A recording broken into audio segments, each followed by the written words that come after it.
are coming on the air less than 12 minutes before Butch and Suni are set to re-enter Earth's atmosphere with the plan for them to splash down this hour after that 10-day mission turned into nearly 10 months in space. We're going to bring that to you live this hour right here with team coverage on what's next for these astronauts in just a minute.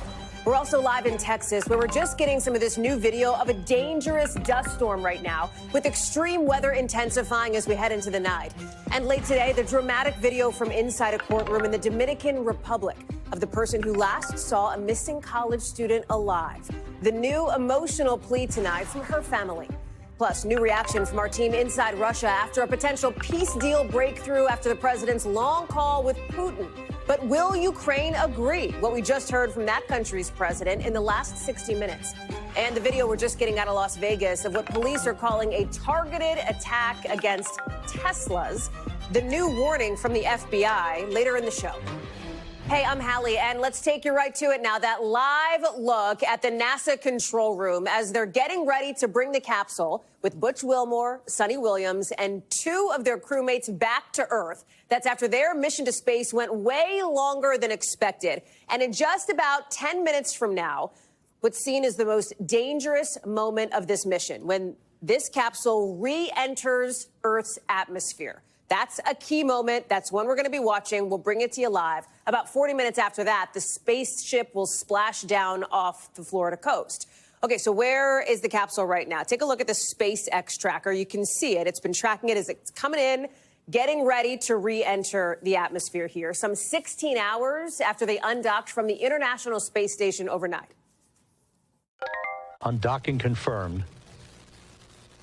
Freedom is free of its moorings. All right, they're heading back. Remember, that's after Butch and Suni initially left for the space station on June 5th. They were supposed to come home after 10 days. Instead, it has been 286. Tom Costello is joining us now. So, Tom, bring us up to speed, because this, as we said, really critical moment is set to happen. Again, I'm keeping an eye on my clock in just about 8 minutes from now. Yeah, at 5:11 Eastern time, that's when the deorbit burn begins, and that is critical because essentially it lasts about 8 to 10 minutes, and it's when the astronauts are pulling forward of 4.5 Gs, more or less. They are screaming into Earth's atmosphere at that point. They're going from 17,500 miles per hour. That's about 5 miles per second, and they hit that extreme heat there with entering the Earth's atmosphere. It's going to get up to 3,500 degrees Fahrenheit as they re-enter. So obviously that heat shield is critical. But hitting the atmosphere is critical because that's how you slow down the vehicle, right? So eventually they will go from 17,500 miles per hour down to zero when they actually hit the water at 5:57 p.m. in the Gulf. It is a very standard type of re-entry. SpaceX has got this thing working like a charm. Yeah, they've done this before, right? Many times, but at the same time, you've got to be cognizant that this is risky, and, you know, this is when all of the engineering expertise really comes into play. Is everything running just about on time at this point, Tom, based on what we've heard from that NASA control room, which we're showing there on the left side of the screen? Yeah, it appears to. Just a minute ago, maybe 2 or 3 minutes ago, SpaceX Control said that they were going to begin, they were close to beginning the deorbit process. But again, the burn starts at about 5:11 or so p.m. Eastern time. And then waiting in the Gulf, waiting for them to splash down, you've got a surface ship from SpaceX ready to help launch the divers, launch the teams, and bring them on board. So far, the return flight has gone smoothly so far as we know, but we know that that can have some challenges as well, right? You're absolutely right. So far, everything is going very, very well. Undocking this morning, pretty much on time, just after 1 a.m., and a 17-hour journey. You can imagine they're saying, "Are we there yet? Are we there yet?" Just like your kids. But yes, they splashed down 5:57, and you and I made the point yesterday. They timed this for your show, as you know. They're huge fans. I can only imagine if they could stream it in space, they would be. Tom Costello, thank you. We are going to bring you back when this happens in just about 5 minutes from now, when the crew begins this deorbit burn. But we do want to get a quick check of some of the other big headlines that are breaking late tonight, including the dramatic moments just minutes ago in the Dominican Republic, where investigators insist they have not actually detained the man believed to be the last person to see a missing college student alive. We're talking about Joshua Reeby. You're seeing him here, So he was swarmed by cameras, you saw in that shot as he walked into court to ask a judge for his freedom. His legal team demanding the police return his passport as you see him in court, which they say investigators took when police began looking into the disappearance of Sadiqa Kanaki. She was last seen with Reeby, who, remember, has not been named a suspect, along with some other friends on this surveillance video, early in the morning on March 6th at a hotel in Punta Cana. Investigators have been looking for Kanaki, even as her family tonight is now officially asking for a declaration that she has died, with her father saying they're trying to accept the fact their daughter may be gone forever. It is with deep sadness and heavy. No. And heavy heart that we are coming to the terms with the fact that our daughter has died. This is incredibly difficult for us to process. Just incredibly emotional, incredibly difficult. George Solis following this story for us. And when I say late breaking, I mean it. These court developments were coming in even in just the last 30 minutes. Cameras were only in the courtroom for a very short period of time before they were asked to leave. And things seem to have gotten quite intense.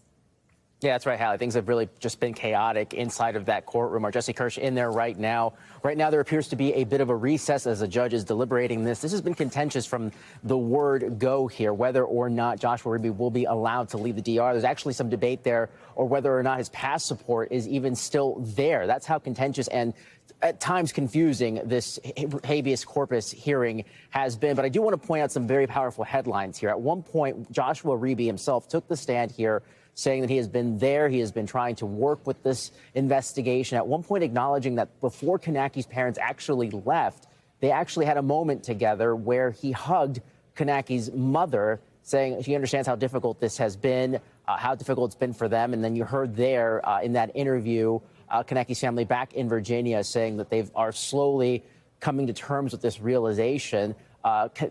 Reeby's father also taking the stand, Hallie, during this hearing as well, saying he came there, of course, to be at the aid of his son. But again, right now, it is unclear whether or not this hearing will even wrap up today. This has been going on for more than 2 hours now. You have had the defense there arguing that he has been cooperative, that he has been in his hotel room. But then you also have the prosecutors saying that he has not been treated as any suspect, just a witness in this case. Again, Hallie, this is still ongoing and very contentious from what we can see. Hallie. George Solis, thank you. We'll be checking back in with you and with Jesse Kirsch as that hearing obviously is continuing. We are also watching tonight the risk of very dangerous storms down south, with now picking up in New Mexico a dust storm that has shut down about 100 miles of highway there. It's making skies very hazy. Nearly 30 million people under red flag warnings and extreme fire risks from Colorado down to Georgia. Let's bring in now Priya Sridhar, who's following all of it for us. Priya, what's the latest? Hey, Hallie, that's right. 27 million people are under red flag alerts from southern Texas all the way up to Missouri. I'm here in Amarillo in the Texas Panhandle, and this is really the bullseye of where the action is projected. Wind gusts are forecasted here from 65 to 75 miles per hour. Right now, we're experiencing wind gusts of up to 45 miles per hour. It's 81 degrees, and the humidity is at around 10%. So these are perfect conditions for wildfires to spread, and that's really what officials are looking out for. These are the exact same conditions that led to the Oklahoma wildfires that we saw last week that left 400 homes destroyed, 200 people injured, an additional 4 people dead. Right now, we are hearing about some fires in the surrounding Amarillo areas that have shut down some of the nearby roads because of the smoke. But fortunately, they haven't been widespread and they haven't been in very populated areas. But you mentioned those dust storms in Albuquerque, and those can cause some extremely dangerous driving conditions. We saw those exact same conditions here in Amarillo on Friday that led to 42 vehicular accidents. One of them had a 38-car pileup, Hallie. So extremely dangerous conditions that we're watching very closely here. Priya Sridhar, we can see how windy it is there where you are with those gusts picking up down in Texas. Priya, thank you very much.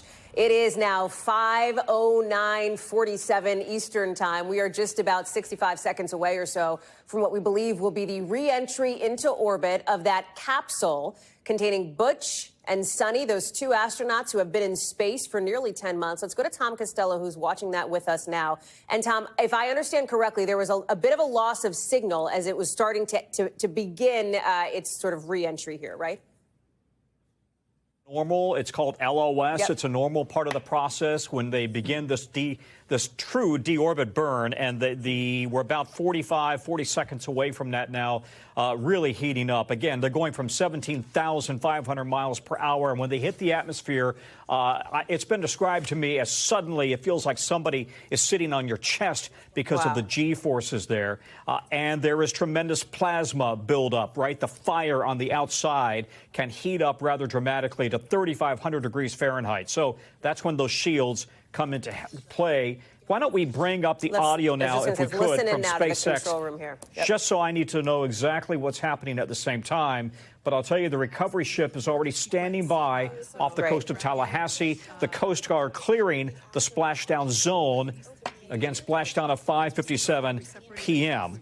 Let's listen in here, Tom, just for a second. Next, we'll slew to the deorbit burn attitude. Slew basically meaning maneuver, so it will position itself correctly to execute that deorbit burn. We want the heat shield side to be facing forward, or first, if you will. We want that to be the leading edge of the Dragon capsule, as that heat shield is meant to basically be an ablative material for the heat that it will incur.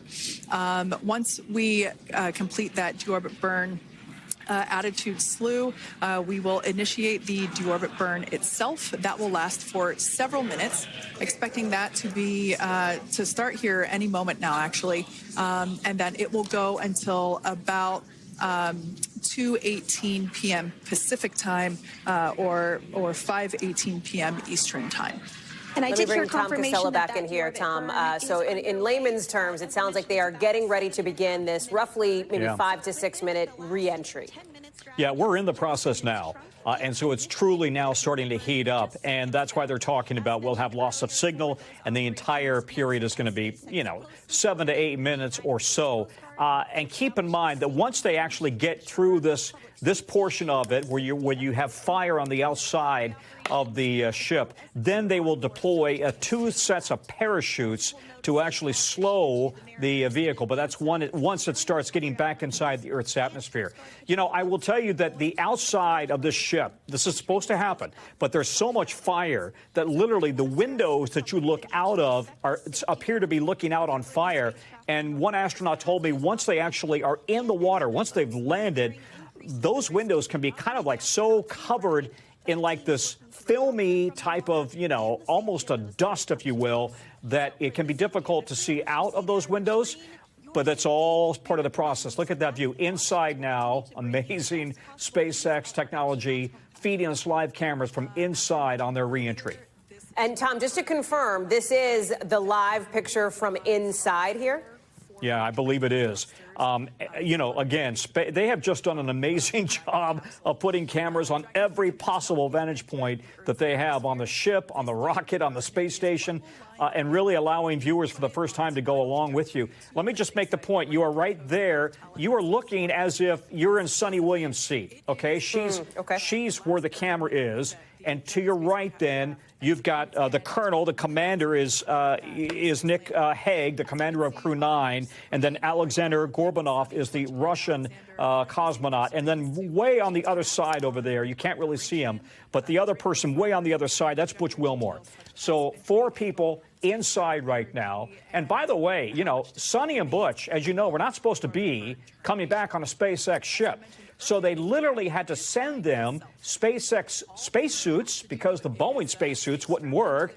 And they had to mold and model seats for them and then install those seats once they brought them up on a cargo ship to the space station to literally conform to their backsides, right? Both Suni and Butch. So all of this is calculated precisely so that they are as safe as possible. Confirm for me here, Tom, the fact that we are able to see this live signal right now is a good sign, right? Yeah. Let's bring it up a little bit if we could. I just want to make sure we're not... maximize the return opportunities for this mission and future crews, lowering the chance that we'll have to wave off due to bad weather. For those of you make an absolutely perfect point, Hallie. We would not be seeing these images if they were not, if this were not going absolutely perfectly. So we're already now a good 3, almost 4 minutes or so into this into this deorbit burn. And again, we're talking about this thing heating up so much, and also this vehicle traveling at 5 miles per second. It is absolutely screaming right now through the Earth's atmosphere, the outer layers of the atmosphere. And once it becomes more dense, then that's when you can throw the parachutes, if you will, and that begins the drop, right? But they will not deploy the first drogue parachutes until they're at about 18,000 feet and running at about 350 miles per hour. Tom, I'm going to let you listen in for just a second here. I want to bring in Jose Hernandez, who knows a thing or two about space, former astronaut who's joining us here now. Jose, as you're watching this, talk to me about what's going through your mind at this really critical moment here for this mission and for these 4 astronauts. Well, you know, the blast-off and re-entry are the most dynamic parts of spaceflight, and inherently they're the most dangerous. We've lost 2 shuttles in both of those cases, so you do get a little concerned, but you have faith on the ground team that they're doing everything they can to make this a safe re-entry and a safe splashdown. It is a process for these astronauts, first to adjust to life in space. For example, Butch and Suni to go from what was expected to be this 10-day mission to more than 9 months, essentially, at the International Space Station. That does a number on your body. The return to Earth also does a number on the body as well. So their sort of process for normalizing is going to take some days, right? Yeah, various factors associated. First of all, let's talk about the fact that, you know, these astronauts are professionals. This was a test flight, so 9 months versus 10 days.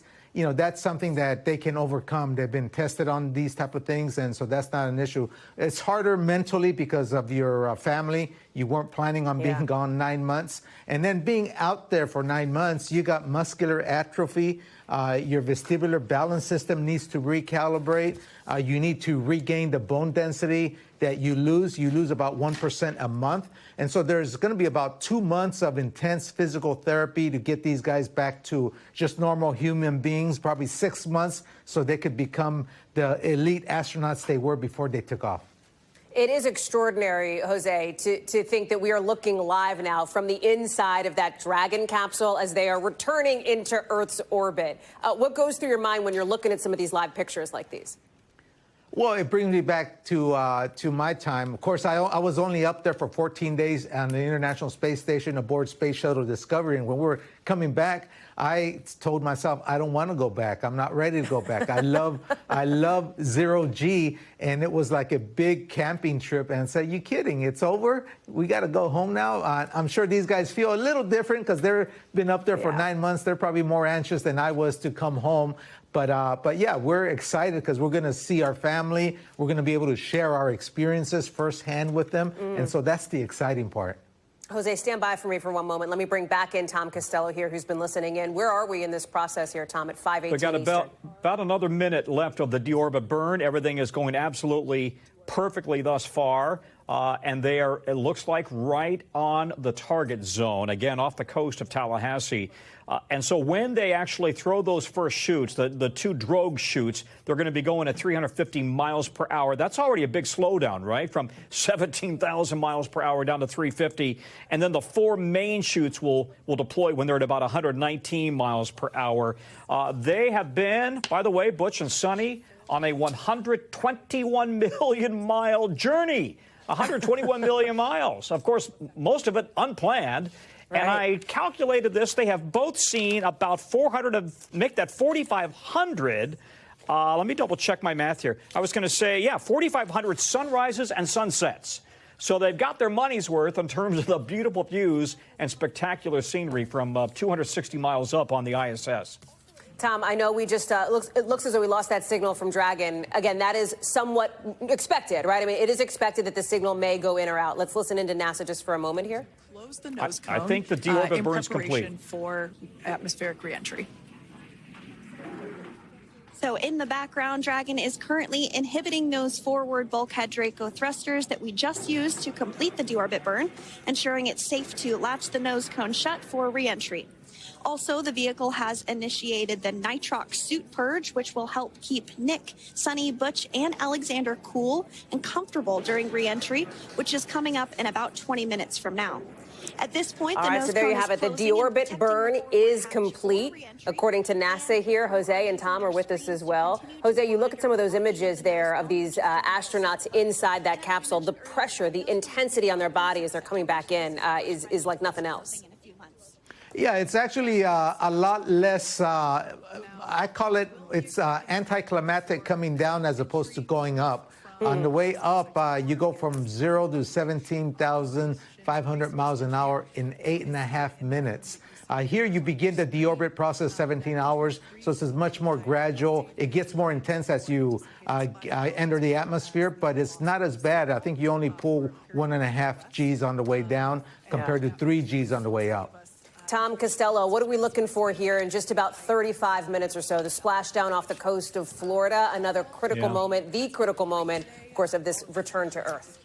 Yeah, so again, the chutes are going to deploy, and then they will very, very slowly finally fall into the water there, the Gulf right off of Tallahassee. Already, SpaceX has a mothership, if you will. It's named Megan. It is on standby, and as soon as we see the space capsule, Dragon, actually drop there into the water, immediately the mothership will get close. 2 fast boats will approach. In fact, one of those fast boats will immediately check the spaceship for any offloading of hazardous chemicals or propellants. They want to make sure the ship is safe.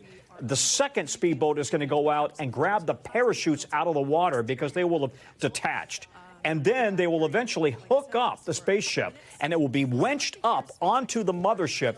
And that is when the astronauts and one cosmonaut will actually exit the spaceship.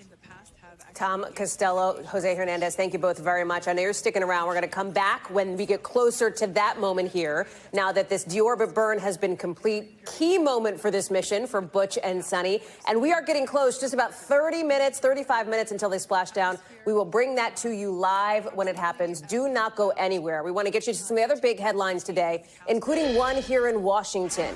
From the Supreme Court's Chief Justice to President Trump, a little bit of new shade, it seems, after these calls from the president and his allies to impeach judges who rule against him. Now, the president's specifically been going after this guy, the district judge who's blocking the president from invoking a centuries-old law to deport Venezuelan migrants. The president baselessly calling the judge crooked and wants him impeached. You see it there in all caps. Well, here's the thing. Late today, in a very surprising move, in what you could colloquially call like a warning shot here, you have Chief Justice John Roberts invoking a centuries-old standard of his own, saying impeachment is not an appropriate response to disagreement concerning a judicial decision, going on to say the normal process is through the appeals court, essentially. Kelly O'Donnell is live for us outside the White House. And Kelly, the Chief Justice does not specifically cite President Trump by name, but it is pretty clear what he's responding to. And it's also pretty clear that an actual impeachment, if it were to happen, would be DOA, essentially, in the Senate. It takes 67 senators, and we know the math. Even though Republicans control the Congress, that is a high standard, and it's intended to be. Impeachment is not meant to be done on an occasional level. It's really meant, and I think that the Chief Justice would suggest that impeachment would be more appropriate if you've got a judge accused of some kind of corruption. And that has happened at various levels of the court over time. And that's the tool for removing someone from office. But appellate review is the way to go after a disagreement on the legal ground. So this is very notable for the Chief Justice, who, of course, was appointed by George W. Bush and leads the conservative majority wing of the court. And he is sending a message that goes not only to the White House, the executive branch being a co-equal branch of government, but also perhaps to the louder and larger community. Louder, I say, because there's a protest, First Amendment happening here outside. But the point being, there are many people talking about impeachment of judges as a political response in the national conversation that happens on social media and elsewhere. So perhaps the Chief Justice wanted to tamp some of that down. We could interpret it that way. And of course, there continues to be a concern about the safety of judges in our heated political environment. So a rare move from the Chief Justice, but one where he was clearly signaling his preference. And of course, this White House expects to, on some of these issues, perhaps go to the Supreme Court for review. when they're not happy about what's happening at a lower level. Hallie? Kelly O'Donnell live for us there outside the White House. Kelly, thank you. Also tonight, a new breakthrough that may mean the potential for peace in Ukraine, but stops short of a full-on ceasefire. That's after Russia is agreeing to stop hitting key power plants and pipelines in the area for at least the next month, and to move forward with a prisoner swap involving nearly 200 people just about 24 hours from now, in what looks like a sign of goodwill. All that coming into us after this rather extraordinary, roughly 2-hour phone call between President Trump and Vladimir Putin. But it's happening as the Ukrainians are making a surprise raid tonight into western Russia, according to the Ministry of Defense there. I want to get to Keir Simmons now, our man inside Russia, who's joining us live. Give us a sense of where this all goes from here. Well, slowly, I would say, honestly, there are two statements. There's the statement from the Trump administration, Hallie, and then there's the statement from the Kremlin, and they are different. And reading between the statements and reading between the lines, what's happened is that the Russians have agreed to that 30-day ceasefire that you describe toward energy infrastructure. They have not agreed to what the Ukrainians signed up a week ago, which is a 30-day ceasefire punctuation point. Now, what they say, the Kremlin in their statement, and it's interesting to read, they say that they would need assurances that Ukraine wasn't continuing to get supplies of weapons and armaments from the West, from the US. They also, in that statement, talk about normalization between Russia and America. They're enthusiastic about that. They're even enthusiastic about the idea of hockey matches in Russia and in America, kind of, cultural trust-building exercise. But fundamentally, the trust is a long way from there. And I think we've slowly watched the Trump administration begin to realize that President Trump's promise of a quick ceasefire isn't going to be quite as easy as that has suggested. Keir Simmons live for us there in Russia. Coming up next hour, Keir is going to take us to the front lines as Ukrainian forces retreat from territory they've held for months. That's coming up later on tonight. Also, this evening, we're learning just how many people have been killed after that incredibly fragile ceasefire deal between Israel and Hamas shattered. The Gaza Health Ministry reporting more than 400 people there are dead in just the last 24 hours as the Israeli military puts on these aggressive strikes, some of the most intense in the last year and a half. Chaos at hospitals in Gaza City, bodies of those dead covered up, people running to find any kind of safety. Israel says it's going to keep up these strikes for as long as it seems necessary after Hamas turned down the latest ceasefire proposal to turn over all of the 59 hostages still in Gaza. The Israeli government says less than half of them are believed to be alive. I want to go to Matt Bradley on the ground in Tel Aviv, where, Matt, there have been a slew of developments over the course of the last 24 hours. That's right. I mean, this situation is moving very, very quickly. We're seeing a renewed war. That treaty, I shouldn't say peace treaty, that truce that American negotiators, including Trump envoy Steve Witkoff, worked so hard to make a reality in late January has now all but collapsed, and we've seen a return to war. As we heard from health authorities in the Gaza Strip, which is ruled by Hamas, more than 400 people have been killed, and other health authorities have been saying about 75% of them have been women, children, and elderly people, not men. So we're talking about a huge burden carried by civilians, but at the same time, the Israelis are saying that they've killed the de facto governor, the de facto leader of the Gaza Strip, who is, of course, a Hamas leader. So it looks as though the Israelis are going into this with a plan. They have people who they are trying to take out. And at the same time, this really does call the future of that treaty, which, as you mentioned, was so tenuous to begin with, into question. It makes it hard to believe that we're ever going to be able to go back to that. Matt Bradley, thank you very much for that live for us tonight from Tel Aviv. Coming up here later in the show, Tesla cars now a target of shootings, fires, spray paint. The latest on the investigations into all the vandalism. Plus, Tracy Morgan suddenly getting sick courtside, delaying a Knicks game. The new explanation just in from the superstar, all as we prepare for that SpaceX Dragon capsule splashdown. In just a couple of minutes from now, we're going to take you back there live in a sec.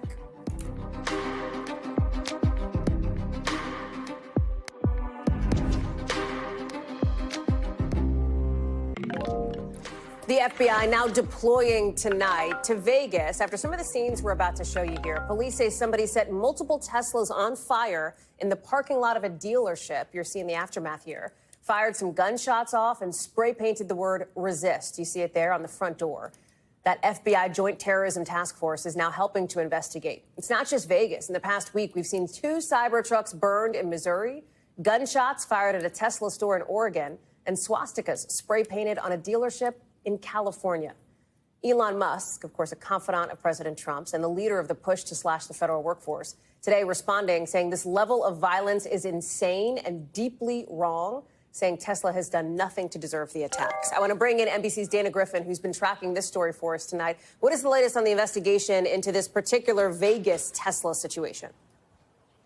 Well, Hallie, the latest is they are still looking for the arsonist. This person was last seen wearing all black, actually caught on camera setting several Tesla vehicles on fire at this collision and sales center in Las Vegas. Also, we hear on that video 3 rounds being fired into these vehicles.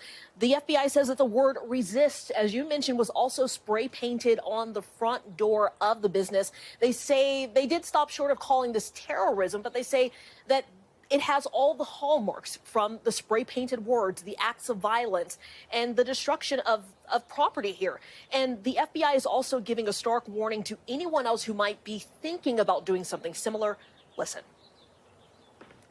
Specifically to those who might think that something like this is justifiable or potentially even admirable, we want to let you know it's a federal crime. We will come after you, we will find you, and prosecute you to the fullest extent of the law. And so the FBI, the local police department in Las Vegas, has increased their presence at local Tesla locations in the valley there in Las Vegas. And Hallie, as you know, this is just one of several situations that we've seen and incidents we've seen across the country. So they're trying to try to connect the dots. They are not saying if this is connected to other incidents across the nation, but clearly there's some sort of tie here. Hallie? There's also some new concern today from Tesla stakeholders, at least one of them, that Elon Musk may not be able to effectively lead Tesla with sort of 1 foot in the business and 1 foot in the government. Yeah. Yeah, so actually we heard from a wealth manager and Tesla investor, Ross Gerber. He actually told Sky News that he thinks Elon Musk should step aside because he says his work with the Trump administration is too divisive and it's causing so much negative publicity. He wants Musk to either focus solely on the government or focus solely on Tesla. Hallie? Dana Griffin, live for us there out west. Dana, thank you very much. Let's get you over to the 5 things our team thinks you should know about tonight. Number 1, an inmate in Louisiana is asking a court to stop his execution by nitrogen gas tonight. Jesse Hoffman's convicted for the 1996 murder of Molly Elliott and would be the first person ever put to death in Louisiana using this controversial method first tried in nearby Alabama. At least one of the victim's relatives says Hoffman's death would not bring her family justice. Number 2, we're hearing for the first time from the biological mother of the Connecticut man we've told you about, the one who started a fire to escape from a house where he was allegedly kept hostage for 2 decades by his stepmother. The biological mom says the stepmom can, in her words, rot in hell. She says she had to give up her son as a baby and started looking for him decades ago. Number 3, the man accused of stealing Dorothy's ruby slippers from the Wizard of Oz has died ahead of a court hearing. The 77-year-old apparently planned to plead guilty to the theft back in 2005, but had lung disease, according to prosecutors. The slippers sold for more than $32 million back in December. Number 4, take a look at this. Comedian Tracy Morgan wheeled away from his courtside seats at last night's Knicks game after throwing up. It delayed the game for about 10 minutes. Kind of a scary moment here, but Morgan today posted online that he's fine, says it was just food poisoning. He also says maybe he should get sick again in the playoffs since the Knicks won that game in the end. Number 5, the most controversial team in the NCAA men's basketball tournament will tip off the whole thing tonight with North Carolina in action. Don't freak out. Your brackets don't have to be filled out yet. And that doesn't happen until Thursday. But if you need some help, tune in tomorrow night. Steve Kornacki is going to do my Kornacket. He's going to help me with that, his statistician magic. I can't wait. Live on NBC News Now. We'll see you then. After the break, for allergy sufferers, you may want to hear where experts say the #1 worst city is for allergies this spring. Then the moment that everybody has been waiting for, we are just about T-minus 20 minutes until the splashdown of that SpaceX capsule carrying Butch and Suni home. We will bring that to you live.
for the generation of now is NBC News Now.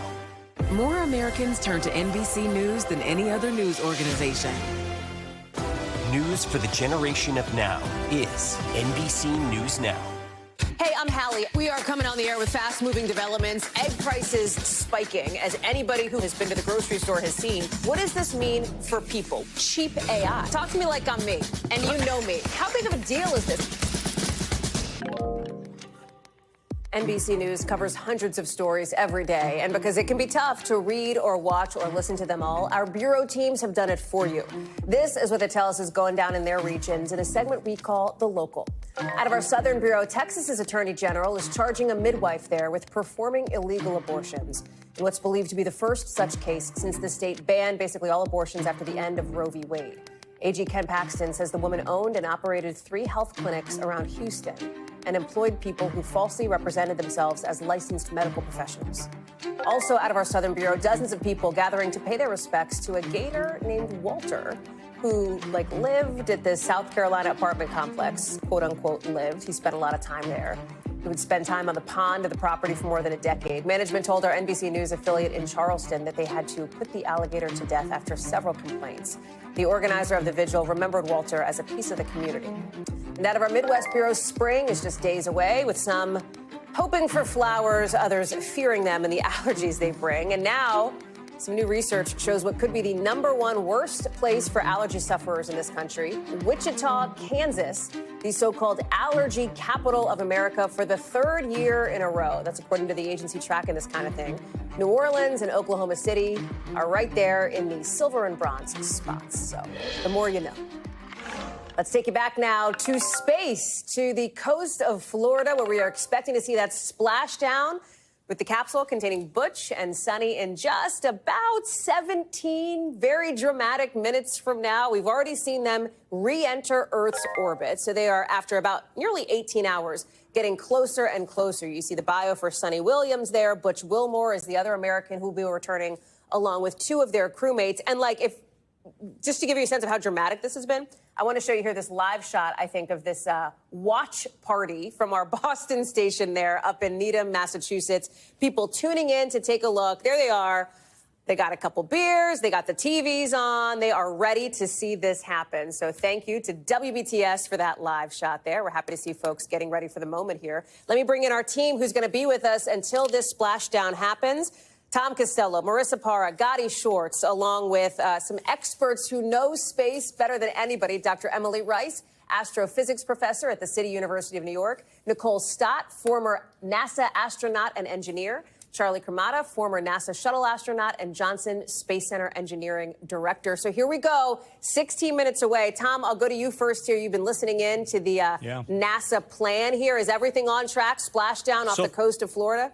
Yeah, so far so good. They're going to have a loss of signal. That's completely expected. It's going to happen from 5:44 until 5:51. Loss of comms on the normal blackout. Visors are down right now, and they are very much beginning now the process as they are now. Well, Charlie can tell us because he was on board Discovery as they re-entered the Earth's atmosphere. But pretty soon, if not now, they're about to really start to slow down, and then they will deploy their first chutes, right? The drogue parachutes will deploy when they're at about 18,000 feet, and that will slow them from 350 miles an hour, and then the 4 main chutes will drop when they're at about 119 miles per hour. And so this is all looking like it is on target as these 4. And let me just remind the audience, as you suggested, we talk a lot about Butch and Suni, but the commander of this flight right now is actually Nick Hague, a veteran of the astronaut corps, and then Aleksandr Gorbunov is the cosmonaut who's on board. They were the original Crew 9 crew, and then Butch and Suni filled out the other 2 seats in September. So that's how Butch and Suni are hitching a ride back home as a part of Crew 9. Tom, to be clear here, we probably won't see much because it's daylight, right, as far as the moments when it gets closer to the splashdown? I think, knowing SpaceX, I think they've got cameras everywhere. I think we'll probably certainly see the parachutes deploy. I would not be surprised if they have cameras on the mothership. Its name is Megan. And again, they will have lost lift Tom's comms there. They will. Yep, that's normal. That was expected. Because Marissa, as we're taking a look here at the watch party there at NASA, in Boston on the right, NASA control room, essentially the SpaceX control room on the left there with NASA TV. Marissa, talk through about the last 17 hours of the lives of these 4 astronauts here, what that journey looked like between undocking and now. Yeah, so in this process between undocking and between deorbit, which we saw around 5:11, and of course, Tom was talking to you about that live on the air here, Hallie. In this process of phasing, I actually had a chance to speak to somebody about NASA, with NASA, about what happens in this process. So while they are undocking, they are suited up, and of course, they are in their seats. But once they get further enough away from the ISS, they are able to get out of their suits, get out of their seats, change into something more comfortable if they choose. And then they have, of course, a carefully choreographed time. And what this means is you have pre-sleep time, you have designated sleep time, you have post-sleep time, and then you have, quote, off-duty time, where they can do whatever they choose to do, whether that means catching up with each other, because this is the last time the 4 of them are going to be in this capsule together, probably, and whether it's looking out the window, the very last time, potentially, all together, rehashing, writing down memories, whatever they choose to do. Former astronaut Mike Massimino told me that this time is a sentimental and a special time, Hallie. But then I was told by NASA that around 3 o'clock they were told to get their suits back on. Obviously, as we get closer to that deorbit time, they were asked to sit down in their seats. And then, of course, now, those crucial minutes leading up to it, we know that they are strapped in and waiting for their return to Earth. And as Tom has talked about, after so much time in microgravity, that gravity starts to really sneak up on you before it just really feels very heavy. It's been a long time, so it's going to hit them like a ton of bricks, Hallie. Well, Charlie, as somebody who has experienced that, walk us through what this is like now when you're, less than 20 minutes on a long road trip. You can see the finish line here. It's got to be pretty emotional. It was pretty exciting.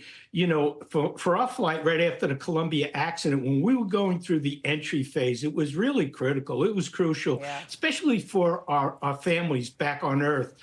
But it's exciting. We can't wait to get back home. Can't wait to see our families, and can't wait to eat, according to Mike Massimino.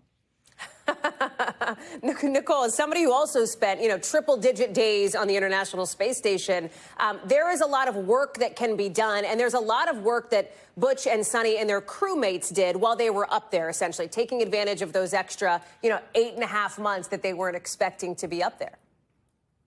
Yeah, absolutely. I think, they were a very valuable part of the crew on board the station during that time. They both have had space station, long duration spaceflight experience before. So, they could float right in and get going. And, I love that you speak to the work that's going on up there. I hope people will look more into it and, really realize how off the Earth, for the Earth it is, that everything that's being done up there is ultimately about improving life on Earth. Gotti, speak to that a bit as we're looking here. 5:46 Eastern, so we are just about T-minus under 11 minutes. Hi, friend, until this thing splashes down here. This is my favorite time. 5:44 started what I consider to be plasma time. I know that it's the communication blackout. NASA's got all kinds of different words and terms for it. To me, it is plasma time. Right now, human beings are enveloped in plasma, superheated atmosphere. It's 3,000 degrees. It's basically like the surface temperature of lava. And these 4 humans are enveloped in this shield of plasma as the capsule is coming back down to Earth. It is like the most wild feat of human engineering. We're just like cool with it. We think it's normal. This is not normal at all. This is incredible what human beings do at this moment. The reason why there's a communication blackout right now is because that superheated plasma that is hitting the bottom of the capsule right now, it ionizes the particles. So there's no communication in, no communication out. Things are going to really start to slow down. But remember, it's going from like 17,000 miles an hour right now. It's burning itself. It's really slowing down as that plasma is enveloping that capsule, slowing down. That is the parachutes, if you will, right now. The atmosphere is acting as the slowing down braking mechanism.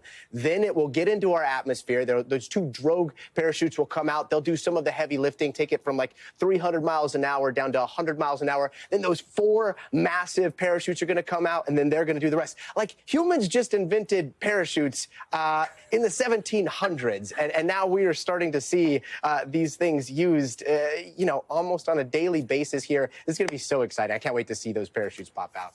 Dude, you are such a space geek, and I love it, and I'm so here for it. And we're going to be rolling on this. This is plasma It's incredible.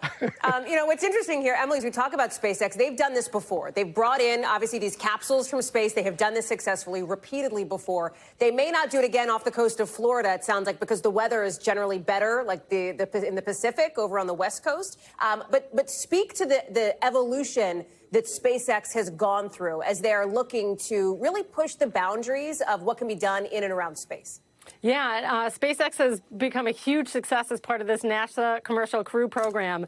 Kind of from the beginning, Boeing and SpaceX both had bids accepted, but we know now that Starliner has had quite a few more hiccups, resulting in these astronauts coming back on a Dragon capsule. And that Dragon capsule that just went up with Crew 10, I believe it was its fourth time flown. And so now this is the Dragon Crew 9 coming down. I believe it's the 10th time a Dragon capsule has come down, including a Demo 2 mission that was with a crew on board, but not part of the NASA Commercial Crew. And so just SpaceX is becoming one of the workhorse spaceflight capsules here, and I'm fully on board with the Space Geek crew. It's phenomenal to watch this. Yeah. Gotti, in about 10 seconds, tell us what we're looking at here. Right now, we're looking at plasma. It's starting to slow down, but we're looking at a shot from one of their high-altitude planes right now. I think it's a B-57. They've got it circling. Oh, look at that. Let's take a listen. Very cool. Gotti Schwartz, thank you. We're going to take you now to an NBC News special report for more coverage. This is an NBC News special report. Here's Lester Holt. Good afternoon. We're coming on the air with breaking news and an exciting moment for American space travel. The 9-month space saga for NASA astronauts Butch, Wilmore, and Suni Williams is officially coming to an end. Right now, Williams and Wilmore are on board a SpaceX capsule that will soon re-enter the atmosphere. Just minutes from now, the capsule is set to splash down off the Gulf Coast of Florida, back here on Earth after what was one of the most unusual and closely watched chapters in American space travel. Never before has a 10-day test flight turned into a 9-month-long mission in space. Williams and Wilmore became household names as the first crew to take the Boeing Starliner to the International Space Station before it returned to Earth without them due to technical issues. But today, after more than 280 days in orbit, Williams and Wilmore are finally coming home. We want to go to our friend Tom Costello right now, who covers space for us. Tom, we're looking at an image. We assume that's the capsule coming down. But there's also been a loss of signal that I understand was planned for. Just now, they've reconnected with them. So they now have reestablished signal and comms. That is normal. It happens when they are at maximum heat. A total of 3,500 degrees Fahrenheit is the maximum heat, and that's the plasma buildup you see right there, the glow in the sky. That's the plasma buildup around the spaceship as it re-enters the atmosphere, screaming into the atmosphere, Lester, at 17,500 miles per hour, and now begins the process as the air gets thicker and thicker and denser, that slows down the capsule, and then they're able to finally deploy the chutes. At about 18,000 feet up, they'll deploy 2 drogue chutes, if you will, and then that will keep that ship moving from about 350 miles per hour down to about 119 miles per hour, and that's when they deploy 4 of the main chutes. But they are now very much on target for a landing in the Gulf, right off of the coast of Tallahassee, and the ships are on site, ready to immediately move into the capsule and ensure that it is safe and the astronauts are safe. Everything right now, completely normal. There's the astronauts. A reminder, if I could, Lester, that you've got not just Butch Wilmore and Suni Williams, you've got the Crew 9 commander is Nick Hague, and the cosmonaut Aleksandr Gorbunov also on board as they are now just minutes away from splashing down. And Tom, let me ask you this. The whole plan for this mission was for them to go up and down on that Boeing Starliner. Obviously, that not happening. But does that mean that this crew, at least that Butch and Suni, are not necessarily trained up to this particular spacecraft, or is that even necessary? Is this more of an automated ride home? You're 100% right. That's been the challenge, because Butch and Suni trained to go up and come back on Boeing Starliner, not a SpaceX ship, a Dragon. And now they're coming along for the ride home without really having trained. They had to train actually while they were in the station. NASA had to send them up special spacesuits because their Boeing spacesuits would not work in a SpaceX ship. Look at that. Yeah, let me interrupt you here just a second. This is the best image we've had now of the capsule. There go. That's a drogue chute I'm looking at. There you go. That's right. The two sets of parachutes are now starting. Two drogue chutes right there. 18,000 feet while it's moving at about 350 miles per hour. Beautiful. Right on the money. Excited as Dragon Freedom continues. And Jose Hernandez is with me, a former NASA astronaut. Jose, as we look at this picture, this looks like old school NASA, like back to the Gemini and Mercury days, coming down in the ocean under a parachute. It does, doesn't it? And originally, I think SpaceX wanted to land on ground with having retrojets, but they abandoned that as being too expensive, so they went back to the water. Okay, we're going to listen in here for a moment now as the spaceship makes the final moments of its descent. Per hour when it splashes down off the coast of Tallahassee, Florida, here at 2:57 p.m. Pacific time this afternoon. And there we go. We have visual on 4 healthy mains. That view was from inside. Okay, just to be clear, that's the main chute that is open right now. You heard the applause. That's a really good thing that this spacecraft is now safely under the parachutes on its proper descent profile to the water. 4 beautiful, healthy mains. Now awaiting visuals of splashdown. We'll start to hear Commander Nick Hague. Copy, 1,000. As we heard right there, Commander Nick Hague will be calling out the altitude of the Dragon capsule from here on out. Landing in water is simpler and provides more margin against unlikely parachute issues. You can see those parachutes continuing to slow the Dragon capsule down. And if you're just joining us, you're looking at 800 meters. A live view of Crew 9, just minutes away from splashing down off the coast of Tallahassee, Florida. Splashdown 2 minutes from now at 2:57 p.m. Pacific. We do have 4 healthy mains really doing the job there. Just breathtaking views of a calm, glass-like ocean off the coast of Tallahassee, Florida. Crew 9 just minutes away from splashing down. This is really such an incredible shot. That Copy, was 600. That was a live view from our recovery vessel, Megan, which is stationed a couple miles away from the splashdown site. We can see the crew there using their restraints as resting places for their arms. They were just in space moments ago, so their arms were able to float freely. 400 meters. This is a gorgeous bluebird day here that we have for the splashdown of Crew 9. It's incredible to think that the Dragon capsule just minutes ago was going over 17,000 miles per hour, and now gently coasting to a soft splashdown. 200. Copy, 200 meters. Brace for splashdown.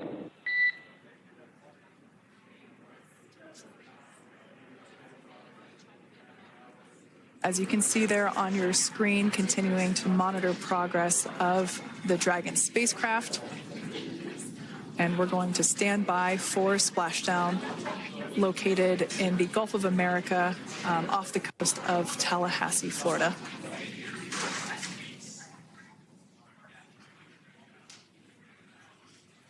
And splashdown, Crew 9 back on Earth.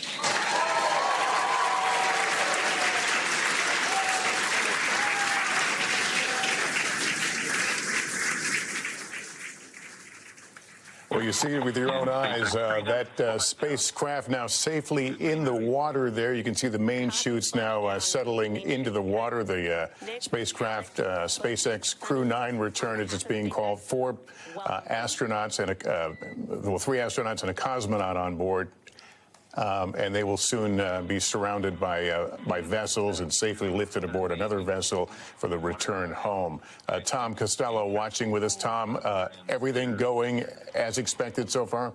Absolutely perfect. And what you're going to soon see are 2 fast boats very quickly approaching the ship. And these 2 fast boats, they have 2 different jobs. One of them is to make sure that the ship itself, the spaceship, is safe and secure. They want to make sure that there isn't any propellant vapor or vapors that might pose a risk. And then the second fast boat crew is going to come in and pick up those parachutes that you see in the water there. Ultimately, once they make sure that the ship is safe, then you're going to see the big mothership called Megan. The ship will come in. They will attach a crane, a cable to the Dragon spaceship and pull it out of the water and then pull it right up onto the deck of the ship. So unlike the old Apollo days where you would see the divers come and get the astronauts out of the ship and put them in a rubber dinghy, not anymore. Now they literally pull the entire ship out, put it on the deck, and immediately the astronauts, all 4 of them, will be met by not only SpaceX and NASA crew members,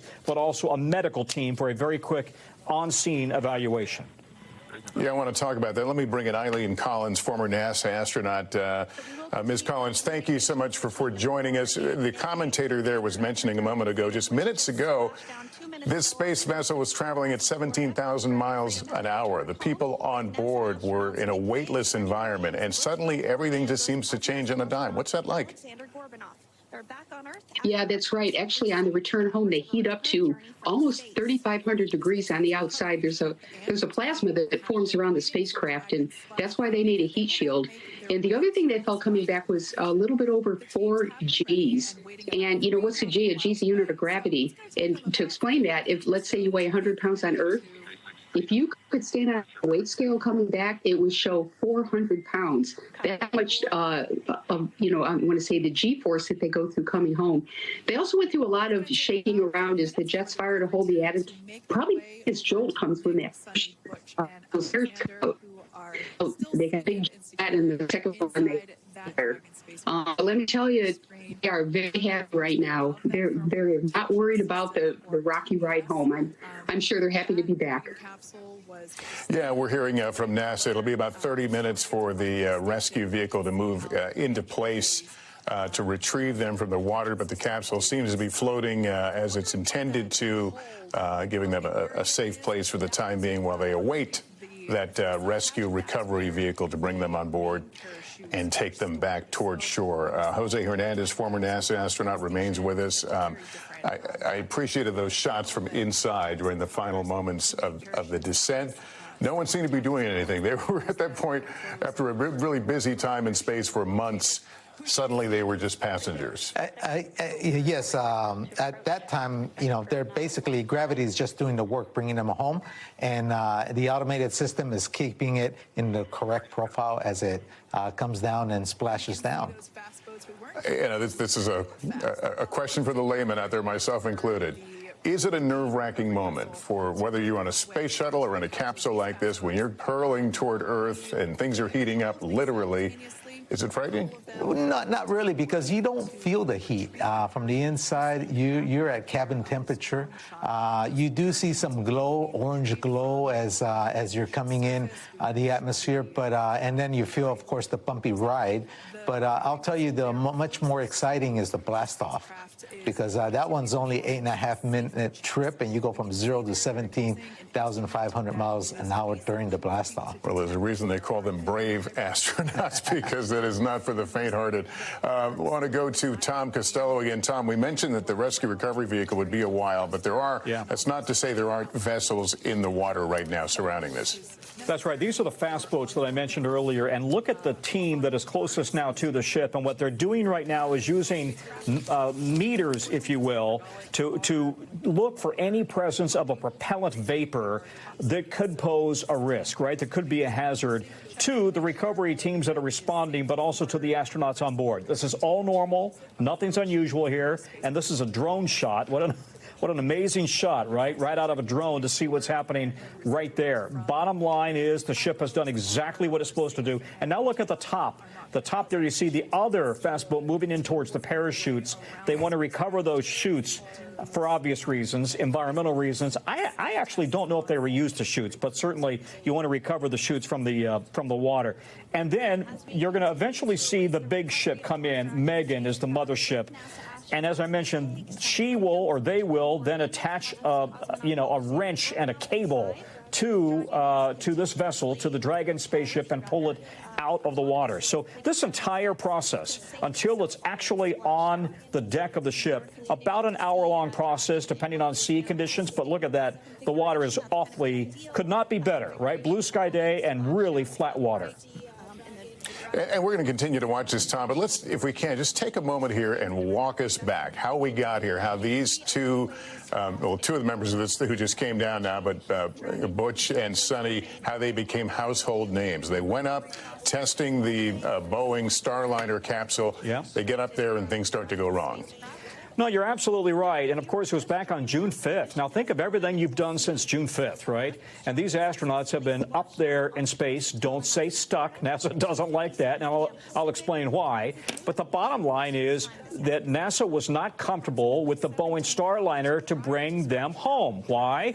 It developed a number of problems. Helium leaks, engine thruster problems. You may recall last summer we did this story day after day after day as NASA and Boeing were trying to evaluate how serious was the problem with Starliner.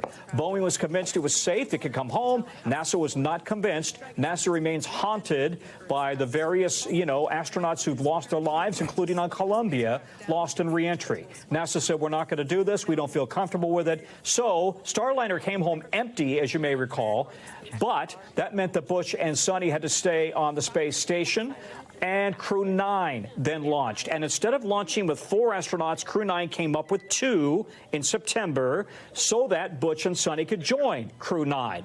A normal 6-month rotation on the station, right? So as a result, Butch and Suni, who've been there since June, now had to begin a 6-month, actually 6-month plus rotation on the station, doing experiments and helping to run the station. By the way, Suni actually became the commander of the station. And in the meantime, they had to plan for the return of Crew 9, which you're seeing right there. And it was led by Commander Nick Hague and then also a cosmonaut on board, Aleksandr Gorbunov. So they have been there ever since. And as you mentioned earlier, they had to train they had to train Butch and Suni exactly how to be a SpaceX astronaut because they were used to being a Boeing astronaut. Different spaceship, different commands, controls, everything was different. They had to do all of that while the spaceship was docked to the station and while they're doing their day jobs, taking care of the station.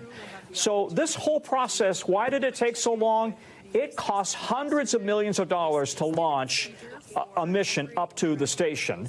And NASA really felt like, first of all, it wasn't safe to bring them back on Starliner. Second of all, there was no reason why these veteran NASA astronauts and Navy veterans couldn't have their tour extended, like many Navy families will know that all too common phenomenon, but stay on station, do their tour on station, and then come back with Crew 9 once they learned all that there is to know about how Crew 9 operates. So there you have it. And here we are finally now, 9+ months later, 286 days total in space. They have seen, Lester, listen to this stat. I looked it up and did the math. They have seen 4,500 sunrises and sunsets as they have traveled 121 million miles. It is remarkable. We saw in one of the shots just a moment ago a rescue diver or a rescue person was actually scaling the capsule as it floated there, appeared to be looking in. I assume there's a porthole or something there, appeared to be examining or looking inside the spacecraft. I think we're all certainly, Tom and Jose, we're all certainly gratified to see them, safe right now. But it looks to me like what's happening right here is also a little dicey. It is. It is. When I landed in terra firma with the space shuttle, and I was up there 14 days. I remember how miserable I was readjusting to 1G as I sat there waiting to be extracted. I could only imagine these guys being up there 9 months, and now they're bebopping in the ocean. They're going to need some help getting out. So they're going to need a little bit of help, and it is disconcerting that they wait so long. I think a whole half hour before they're extracted. I know you spent 14 days in space on your mission. What is the recovery time to be able to walk straight and to do some basic things? Yeah, well, 14 days is not too bad, so you don't suffer much muscular atrophy, weakening of your muscles, but you do have problems with your balance system, and it takes 3 or 4 days to adjust. Now, these guys have been up there for 9 months, Suni and Butch, and they're going to need intensive physical therapy. They're going to have to re-strengthen their leg muscles, regain the bone density mass that they lose. They lose about 1% a month, and obviously gain their balance. So they have about 3-4 months of intensive physical therapy coming their way. Eileen Collins rejoins us here. We spoke a few moments ago with Tom Costello about the decision to not let the crew go back on the Boeing Starliner. There were still some questions about some issues they had on that. Looking back, was that a wise decision? I agree 100% with that decision. I was actually following what was going on with the NASA engineers. There were many people saying, don't take a chance to bring those astronauts back, because the concern was with the jets that would be doing the deorbit burn. And, that it's a test vehicle, that Boeing Starliner, and it was the first time they had flown astronauts. They were expecting some problems, but that one was serious enough that with the naysayers, NASA decided to go with the more, I want to say, safe option, and that was to bring them home on the Starliner, which honestly has been flying for 4 years now. The Starliner, we have a lot more confidence because there's more time on it. And, I think that Boeing Starliner will get fixed and it'll get flying again someday. Can't tell you when, but I think it'll be flying again, because NASA needs both of those spacecraft going to and from the space station. All right, Eileen, thanks. We'll continue to look at several cameras in place now around this, what we'll call the recovery site, the splashdown occurring just a little while ago safely. We have every indication that everything is okay on board. This is the larger rescue vehicle where they will hoist the capsule aboard, welcome the astronauts and a cosmonaut on board. And then the business of getting them home. They're going to be under some medical evaluation for a while before they can at least go home and be with their families. But you can imagine the last few days, we saw a story yesterday. The last few days have been probably a mix of emotions. What's the bet, Jose? Do you think they're really itching to get right back up? Oh, I think right now, I think they're itching to get reunited with their family and catch up over lost time. Because imagine, from the professional perspective, these guys are built, military, and they can handle a 9-month deployment. But from the psychological point of view, an 8-day trip turned into a 9-month ordeal for them, and they missed a mini milestone. So they have a lot of catching up with their family. They're going to go through the physical therapy, and as soon as they're confirmed to be 100%, I guarantee you they're both going to be the first ones to raise their hand and say, put me in, coach. Is this a good moment for NASA and SpaceX, the fact that they figured out a way to work around this issue, not necessarily an elegant solution, but everyone is safe and the mission was completed? Yes, you got to take the conservative approach because the risks are just too high. I mean, how much value do you put on human life just to prove a point? I think NASA did the right thing. I agree with Eileen in the sense that we have to make sure we keep our astronauts safe, and this was the right call. Beautiful picture showing what a calm sea that these astronauts have landed in. You can see the various rescue vehicles that are surrounding the site right now. As Tom mentioned, they wanted to check the air, literally the air around the capsule, to make sure there were no fumes that might be dangerous to divers or rescuers here on the scene. I believe that larger, I'll ask Tom, that larger boat, that's the main rescue vessel? Yeah, that's right. And again, the mothership there, and the nickname is Megan. And I will just tell you that they've got a medical team standing by right there on that ship. They will do a quick evaluation on that ship right there, Lester.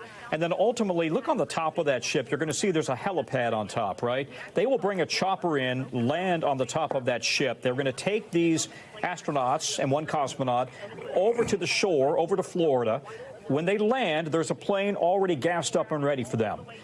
They will do what's described to me as baseline medical tests right there on the runway in Florida. They're going to get readings on these astronauts immediately, right? Everything from pulse, EKG, they may take some blood gases, everything like that. That establishes the baseline now that they're safe and they're sound and they're on terra firma. But as soon as that's done, they're getting in that plane and they're flying straight to Houston. They will land at Ellington Field in Houston, which is, NASA uses that every day. And guess who might be waiting there for them? Their families will be waiting there, as well as NASA leadership waiting to greet them. They're going to go into a quarantine again in their crew quarters in Houston and go through several days of medical evaluation and testing, and but they'll have their families with them or nearby, and what a homecoming. By the way, Lester, it's dinner time. And can you imagine what they're craving after 9 months on the station? I'm thinking tacos and pizza right now. That sounds good to me. What a tremendous shot this is. What an important day for space travel, and as the NASA and SpaceX and others in this endeavor continue to look forward as the next walls to climb. But certainly this is a big one, met with the adversity of the problems with the Boeing Spaceliner, Starliner, and then being able to adapt and make sure that these folks could get their way home, albeit a late arrival, certainly longer than your average travel delay, but one they have overcome. This is, Tom, you and I both have had chances to speak to members of this crew along the way. I spoke to Suni Williams, and I think we were all looking for clues of, are they getting a little disgruntled, getting a little cranky, as many of us would be under these circumstances. I didn't catch an inch of it. They seem to embrace that this is part of what they do. This is what they signed up for, a job that sometimes isn't going to go exactly as the mission parameters called for. And listen, even if you're a veteran Navy officer, as these two are, and you're used to deployments being extended, that doesn't mean you can't, close the door and gripe for a minute, right? Because it is upsetting their lives. As you heard from Butch, he's got, 2 daughters, one of whom is a senior in high school. He's missing her senior year. Hopefully he's back for her prom, right? He's got another daughter who's in college. And he's very close to his family and his wife and his community. And Suni talks about missing her husband and missing her dogs. Notice one of the first things she talks about is how much she misses her dogs. And her mom is also there in Needham, Massachusetts right now watching this live. But you're right. They have always put on a very professional, happy face, excited about the challenge, and insisting they are professional astronauts. They signed up for this. And this is the way it goes, and they will accept it and move on. But I'm sure that in their quiet moments, they may have, complained a little bit to themselves or maybe even to each other. That's to be expected. It's okay. All right, Tom, thanks. That concludes this NBC News special report. We'll have much more ahead on our streaming network, NBC News Now, online at NBCnews.com, and a full wrap-up in just a few minutes for those of you in the East on NBC Nightly News. I'm Lester Holt. Thank you for watching, everyone, and good day. This view is absolutely unbeatable. So just to kind of finish off what I was saying. We are back here on NBC News Now, where you have just watched that picture-perfect splashdown off the coast of Florida for that SpaceX Dragon capsule. You see it floating there in the Gulf, containing 4 astronauts, 3 astronauts, 1 cosmonaut, including, of course, Butch, Wilmore, and Suni Williams, those astronauts who went up for a 10-day mission to the International Space Station, were there for nearly 10 months. And look at some of these dramatic pictures. You can see that diver scaling the top of the capsule there, those 2 smaller rescue boats, and then the main ship, the main boat right there. It's going to lift that capsule out of the water. We are going to bring every second to you live right here on NBC News. And here with us is correspondent Marissa Parra, along with Dr. Emily Rice, along with Nicole Stott as well, and others. Marissa, I'll go to you. This went about as well as could be expected, right? Hallie, whoever directed this movie that we're watching deserves an award because it's been cinematic in every single way. And again, especially when you think about the very beginning of all of this, Starliner, the launch initially that we saw, you and I were live on the air last June. And then, of course, every step of the way, this has been something that so many people have become invested in for one reason or another. But so many people now watching this very moment, Butch and Suni have become household names. Hallie, the amount of times that I've covered space launches, I've actually never covered the return. This is not something that we're typically watching and following this closely, but these two have become household names. Everything is going exactly on target. Of course, you know, we're waiting to hear updates, but everything we're seeing has been on time. They're splashdown, timed out to the minute, as we expect from rocket engineers, right? This is what we expected, 5:57 on the dot. And then right now, as we expected as well, they were making sure the premises, the area was secure. Oh my gosh, that's a dolphin. Like I said, this couldn't be more cinematic, Hallie. Those are dolphins. I can't make this up. Those are dolphins that are playing in the water next to the Dragon capsule with astronauts inside. I hope that they can see this as well as we can. But those are engineers and folks out there making sure that they can get the hatch opened and bring them back into our atmosphere. It's been a while for Butch and Suni, over 9 months. And then, of course, as we've talked about, there is a series of events that will happen afterwards. They will get quickly checked once they are brought on board on the vessel that is waiting for them. And then, of course, they will be taken to Houston Johnson Space Center, and they will reunite with their families and then get longer, more in-depth medical evaluation. Because again, we're talking about the effects of microgravity on the body. It affects your blood pressure. It affects where your fluids are going because, of course, the human body is adapted to being in gravity. So fluids, when they're floating, they're not necessarily regulated as well as they are down to Earth. And then there's even impacts on the spine. Mike Massimino was telling me that, you know, the spine lengthens when you're not in gravity. The spine will lengthen, so it takes time for the body to resume as normal down here. So they're going to be watched carefully and hopefully treated to a very nice meal. Mike Massimino said his first craving was pizza, so I'm sure they're craving something other than space food right now, Hallie. You can bet on that. Marissa, stand by for a second as we are watching the astronauts, the SpaceX and NASA crew members, the dolphin that have appeared there in the Gulf off the coast of Florida. Nicole, let me go to you as somebody who has been to and returned from space. What's going through the minds of these folks right now, of Butch and Suni and the commander? I think they're really excited. I think they're probably, I mean, I just have this memory of course, I was in a space shuttle, so being on the runway at Kennedy Space Center and thinking, as I was waiting for the hatch to open, like, oh my gosh, an hour ago I was in space. Yeah. And now I'm back here on Earth. And just how incredible that is that we can do something like this and really just waiting for that hatch to open and that waft of fresh air to come in. And I'm sure they will love it. Hopefully they'll catch a glimpse of those dolphins out there too. That's what I live in Florida for. No kidding. Terry Virts is joining us as well, former NASA astronaut and International Space Station commander, along with Jose Hernandez, also a former NASA astronaut and engineer as well. Terry, I'll go to you. Walk us through what we can expect to see in the next 5 minutes here, because you can see that rescue boat pulling the capsule closer, essentially, to that main boat, if you will, the mother boat that's going to essentially hook the capsule up and then lift it straight out of the water. When you talk to me, look at me, that way I know. Yeah, it's going to be a delicate operation. You mentioned a little while ago that the divers were checking to make sure there was no gas leaking. We call it a sniff check. The SpaceX capsule actually comes back to Earth full of fuel, and that rocket fuel can be really dangerous. So they don't just want to have it bump into the boat. They're going to be careful about how they lift it up. And then they'll make sure it's secure and open the hatch and start pulling astronauts out. And the thing that I remember when I came back to Kazakhstan on a Russian Soyuz capsule was the smell. It was June, it had just rained. And so it was that desert, if you're ever in Phoenix, Arizona, and you smell the desert rain, that smell just like overwhelmed me. And it was really cool. So they're going to smell the salt water and the dolphins of the Gulf of Mexico. What are those first few steps like? You need some help, right? Painful and wobbly. The first few steps weren't steps. There's a big Russian guy in Kazakhstan. He grabs you and he sticks you in a chair, and then you just sit there in the chair and and they give you a satellite phone and you can call your family.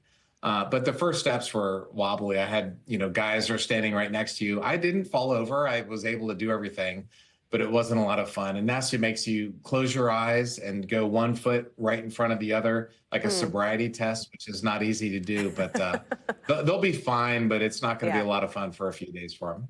Well, and the medical personnel will be there for those initial quick checks before they return to land, obviously on Earth, and they'll be reunited with NASA leadership, with their families as well. Terry, stand by. Let me bring in Jose Hernandez. And Jose, here we see it. You see what looks to be this apparatus now off the boat coming down as the capsule is getting ready to be lifted. Yes, they're going to hook it up and raise it up and put it on the platform and be able to extract the crew from there. And you see the helipad there. They'll be taken immediately to land and evaluated further. The technology is incredible, Jose, that we can see this live from so many different angles now, from NASA TV, from the SpaceX technology that they've put in place here as well. Yes, you have some amazing drone shots here that you can look at every angle you could imagine and be able to be almost as if you're one of the rescue folks that are extracting the astronauts. It's an incredibly close look here, Nicole, as we are seeing that capsule getting ready to be lifted out of the water as the sun is setting over the Gulf. You can see for the team members here who have come in to support this splashdown, these are the most critical moments for them. Yeah, absolutely. And it's wonderful technology, and that it can look so beautiful and simple even as they perform all this and move so quickly to get the vehicle lifted up safely on the boat, and then that hatched open. And it's almost like it happens so fast that you can't wait to see the faces of the crew members. And I don't know, I just am in awe when I watch this. Yeah. Yeah, I think Marissa said it almost looked made for TV. And here we go. We see the capsule being lifted out of the water. You can see the base of it coming up, getting pulled up here let's take a minute here and just watch and listen to these incredible moments. Butch and Suni and the two others on board just seconds away from taking their first steps onto, if not dry land, at least a fairly dry boat in the Gulf. Let's watch.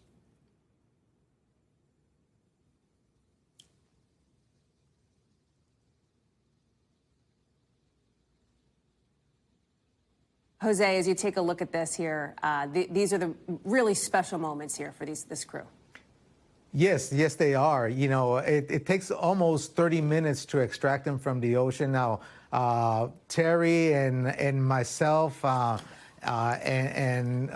landed on the runway in Tierra Firma, and these guys, 30 minutes bebopping in the ocean is probably 30 minutes too many, because they're barely getting used to 1G, and yet here they are bebopping in the ocean. So I'm sure they're happy, and Nicole can attest to that as well. Terry, this seems to have gone off just about so far textbook. Yeah, that's the way you want it. I mean, the crew doesn't have much to do in a SpaceX capsule. It's all automated, so you're just sitting there, waiting for the parachute to come out, waiting for splashdown. So this is the way you want it to happen. There's pluses and minuses, like Jose was saying. I agree. I don't think the crew's that happy about being in the ocean. The Soyuz lands on ground, and so it's like driving through your neighborhood and then running into a telephone pole. It's a crash landing. I had a lot of bruises, but as soon as you're on the ground, and you're not moving. The water is a little bit softer of a landing, but then you're bouncing up and down. So I think I'd take a few bruises and just be, like rip the Band-Aid off and get back on Earth. But there's pluses and minuses. I'm sure they'll be happy. But once you're in the boat is still moving. So there's still going to be a little bit of motion for them to deal with. And that's tricky, right? When you've just, as Nicole says, just about 2 hours ago, we're in outer space. All of their neurons in their brain are saying, all right, I spent my whole life on Earth, and now all of a sudden I was weightless. And then I got that figured out after a few days, and now here I am back on Earth again. Which is it, young feller? Which your brain gets kind of confused. I was amazed on my second flight. On my first flight, the first 2 days in space were absolutely miserable, and then it was like a light switch went on. And then when I went back a few years later, it was fine. Like my brain had remembered what was going on; it knew what was happening. So it was one of those things that the human brain is amazing how it adapts. We're taking a look now, and you can see that capsule swinging a little bit there as it has been latched into that apparatus that is coming off the boat. Emily, SpaceX has done this. They have done this kind of retrieval, obviously, multiple times before, as they continue to try to push the bounds and evolve the technology for these kinds of space exploration missions. Yeah, this is really only the beginning. I think what's remarkable about this is how routine it's become to see astronauts go into space, see them go into the International Space Station. You know, people have lived in low Earth orbit for more than 20 years now. I think we're coming up on the 25th anniversary this summer. And SpaceX is doing more things, making progress with Starship, launching from Boca Chica to work on Starship to get humans on the moon. They're going to the moon with the NASA Space Launch System, but to get them from lunar orbit, which is going to be tested with Artemis 2, to the surface of the moon is going to need Starship. And so SpaceX still has a long way to go with these developments.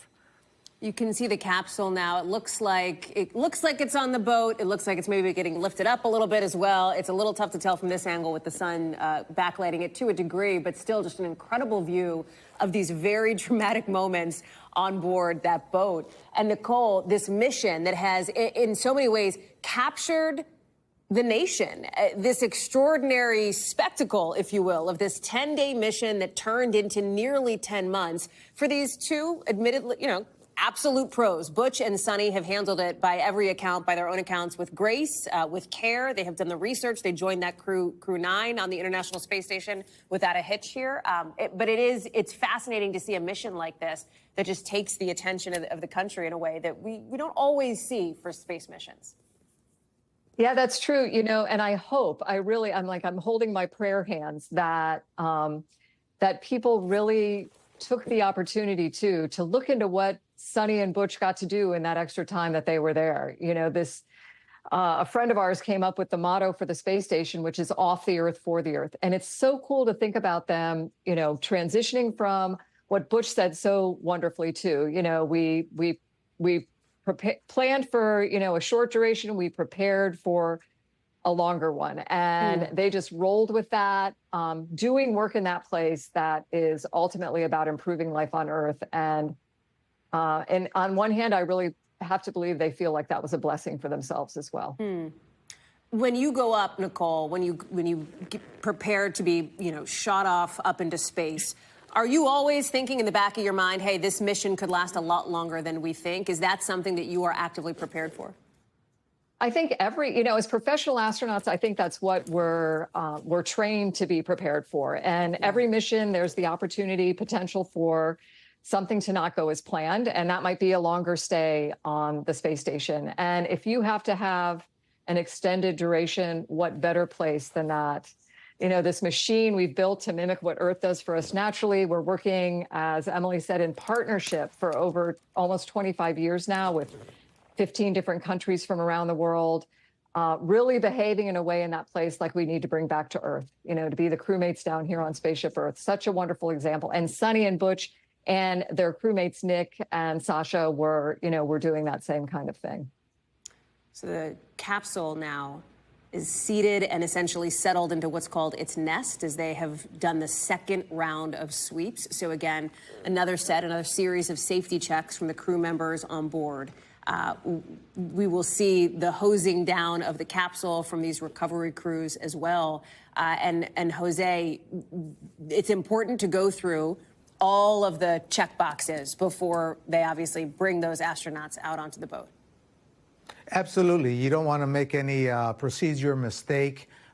Ensure that the capsule is depressurized and good to open up and be able to extract the crew. But I also want to go back to what Dr. Rice said earlier, that it's true that to the public, space flight seems routine, but it's far from it. And this mission basically characterizes that, because we had problems with the Starliner. Space travel is not trivial, and we keep putting challenges in front of us, like going to the moon and going to Mars, which creates even more hazards, and this is why we have to be very careful. I should note here for folks looking at it, the side hatch is dead center of screen here. That has not been open since Crew 9 launched from the Space Center all of those months ago, nearly 10 months ago. Should also note here that when the astronauts and the cosmonaut come out, they will be put on stretchers, we are being told. That is normal. That is part of the process. That is not going to be necessarily a cause for concern or alarm here. So max capacity on this recovery ship of just about 40 people, just so folks are aware, as we are getting ready now for some of those critical moments. Terry, I'll turn it to you here as somebody who obviously has done this before. The final, can I only compare it to a road trip in my car? Not at all the same, but the last 20 minutes of any road trip, the last few seconds are always the most interminable. And I have to imagine that to a degree, that's what these astronauts are feeling now.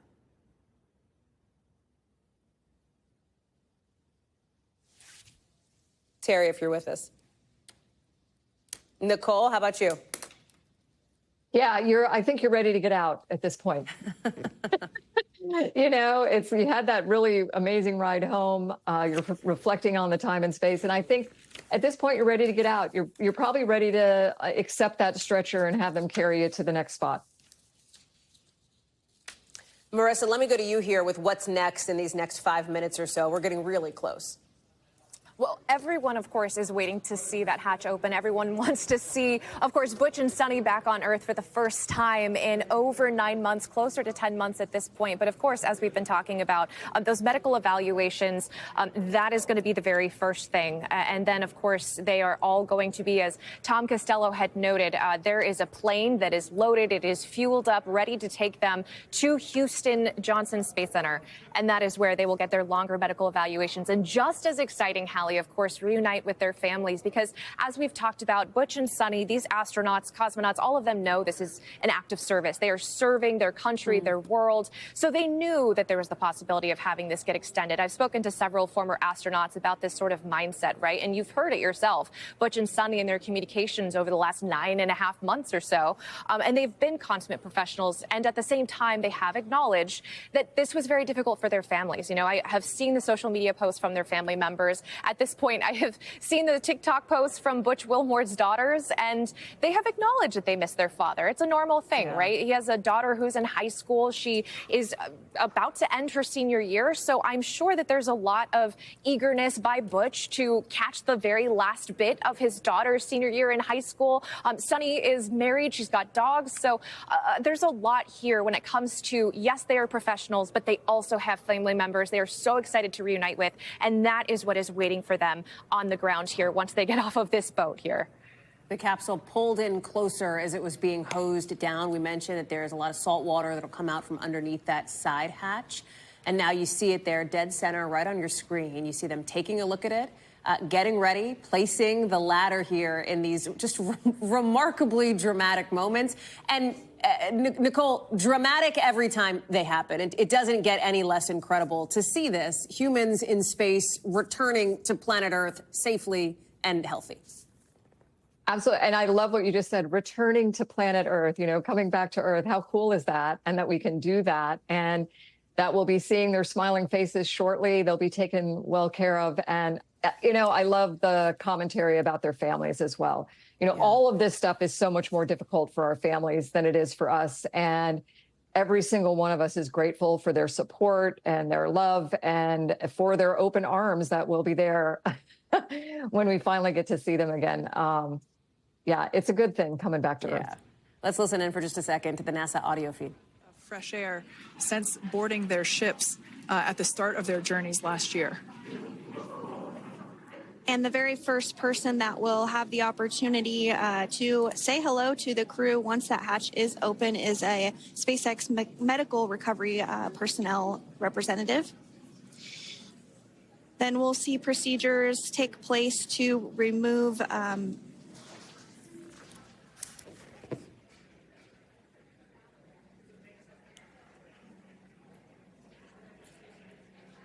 the footrests of Dragon. That will just help the recovery personnel get a little bit more room to access the crew and help get them out of the spacecraft.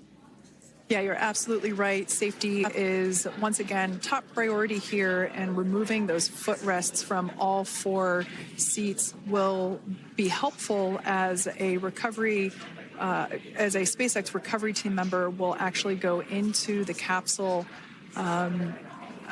into Dragon Freedom to help the crew members unbuckle and stand up, and essentially we'll also see a fun little slide be put in place to help the crew members exit the spacecraft safely. So yeah, we're going to remove all 4 of those footrests to basically give a little bit more working room inside the spacecraft. That's right. And we did hear the go for that hatch opening, so we're just a couple minutes away from being able to see that. And then we might be able to get the chance to see a couple of views inside of the Dragon and see the crew following their splashdown. Now, opening that side hatch isn't quite like opening, the door to your car. We have to depress the seal around the side hatch, as well as, we'll now see them open that side hatch up. Tom Costello is back with us now. And Tom, just incredible to watch this, and a good point there. You don't just pull the door handle and open this thing up. It's going to take a minute. No, it's going to take a few minutes. They want to do it right. They are sticklers for details. Here they go. Hatch is open. And there you have it. The side hatch is open for the first time since September. Look at the scorch marks, Hallie, on the ship. From the intense heat, 3,500 degrees on reentry. Just astonishing, the heat that has to withstand. First time in 9.5 months that hatch has been open. As you saw, one of the recovery crew members head in to help these astronauts and this cosmonaut get out. Let me go to Jose Hernandez. When you're in there, Jose, as you're waiting for the hatch to open, can you move around at all? You're pretty tightly strapped in, right? Yes, you're pretty tightly strapped in. You can't move around. You got to wait for the extraction crew to unbuckle you and help you out. But the breath of fresh air coming in is great. It makes you it's sort of conclude that you're actually home. You're here. Yeah. Terry shared earlier in our programming here that Terry, you still remember what it smelled like, that first fresh breath of air that you got when you landed back home. Yeah, absolutely. Like I said, it had just rained in the desert, and there's a really unique smell in any desert. And it was something that, when I had launched 7 months before, it was cold and freezing and, wintertime. And it was really cool to be back on Earth. And they're getting, right now, they just got this, waft of sea air. And so I'm sure they all noticed that. And Tom, we heard the NASA crew narrating this talk about essentially what happens to help them get out. We may see them on a stretcher. That is not unusual, right? No, if you remember, whenever we see astronauts and cosmonauts landing in Kazakhstan, that's normal, right? You always have the Russians who literally bring them out kind of in a reclining chair type of thing that can also be stretched down into a bed. That's normal because, very often, the longer you've been on station, the longer you've been in space, you just are not feeling up to it. First of all, you've come in at about 4.5 Gs or so. You haven't, by the way, of course, they've been in that thing, of course, since 1 a.m. Eastern time. And then on top of that, they've got, some bone density issues. They maybe have muscle coordination. And they may feel sick, which is not unusual. They may be dizzy and nauseated and have, inner ear issues. So they may take this really slow. Let me tell you that there's a medical team standing by on the deck of this ship right now. They will immediately do a first evaluation of the team, of the crew, make sure they're all okay. They looked good coming down. They looked fine as they're sitting in the water. But now they want to do an evaluation. They will chopper them, all of them, over to land to the Tallahassee area where a plane is standing by. But before they get on that plane, our first they look look here, great. Tom, they look fine. At the astronauts on Earth. Yeah. Firmly on board, of course, that recovery vessel there, Tom. What a shot. What an incredible moment. Beautiful. Perfect. So just when they get over to land, again, evaluation, medical evaluation right here. Then when they get over to land, when they get helicoptered over, they will do a baseline examine all of them. They want to take blood pressure, pulse, EKG. They may pull, pulse ox and blood gases on them. Why? They want to know the baseline levels. What was the first accurate number they have for all those readings once they were back on Earth? And then they will build off of that over the course of the next few days. Then they will fly them to Houston. Houston is where not only will they get to see their families, but they will go through now several days of medical evaluation and medical treatment, lots of engineering debriefs, lots of mission debriefs, but most importantly, they're home and they will be with their families. Terry, what are they? And we should note here that the next, obviously, major milestone is going to be the crew exiting here. But right now, the recovery team is checking the area, the protective area around the hatch. What are they pulling out of the spacecraft here? There's always, I forgot the exact term, there's always equipment that you need to get out immediately. So they may be getting some payloads out. It looks like there's some brackets and some equipment that's probably in the way that they need to get out. It was really interesting when they opened the hatch. I don't know if you caught this. The technician basically had an iPhone and he was taking pictures of the seal. And I'm sure they wanted to make sure that the seal was in good shape, because even if there's a little, small nick on the seal, the air could leak out. So SpaceX was just doing their safety checks to make sure that black rubber gasket that was around the hatch was in good shape. So it looks they're going to put some boards in just when you get in the space shuttle. They have a special set of boards that you need to climb in and out of the capsule in gravity. In space, it's really easy to get in and out of a Dragon, but on Earth, it's a lot more painful because there's gravity. So they're converting it from spaceship to, Earthbound capsule right now. Yeah, to Earthship, if you will. You're right Earthship, about exactly. that. Jose, talk us through what else we're seeing here and what's standing out to you. Well, what's standing out to me is, they're going to be brought out and they're going to take that breath of fresh air. It's going to revive them. And if it's anything like me, after that, I just craved a burger, fries, and a soda. So we'll see what these guys eat after they're checked out with medical. I have to tell you, I've learned more in the last 2 hours of my life about what astronauts like to eat when they land than I have in my time in this profession. It's amazing to think about here. They're removing the footrest now to give them more space. Jose, let me ask you, you and others, Nicole, Terry, have described it as kind of painful when you come out in this process. And I've read interviews with other astronauts who describe, even sitting in a hard chair can hurt in those first couple of days after. Why is that? Are your bones literally aching? Is that part of it?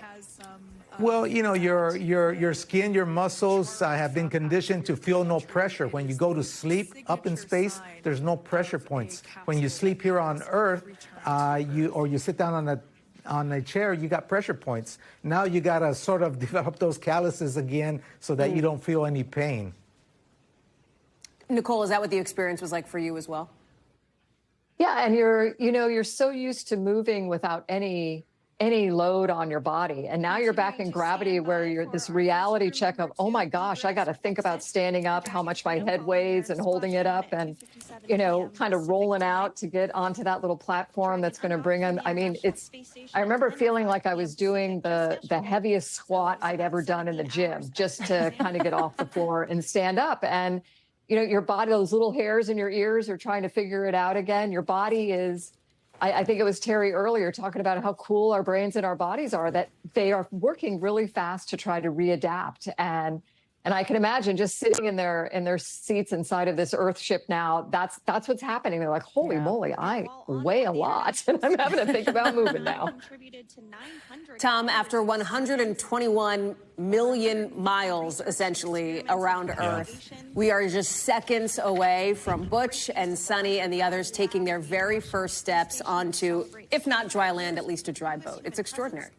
It's, this is, can I just be, I think this is why space travel, space engineering is so cool. It is absolutely pushing the limit on engineering and on excellence, right? SpaceX has a reputation for excellence, and this is when it all pays off. By the way, I did the math.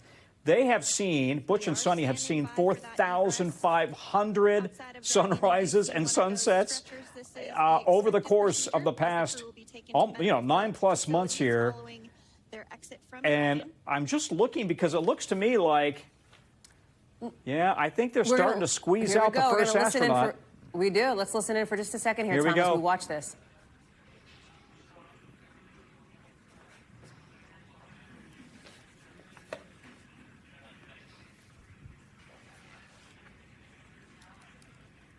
We can see folks on board clapping as our first crew member.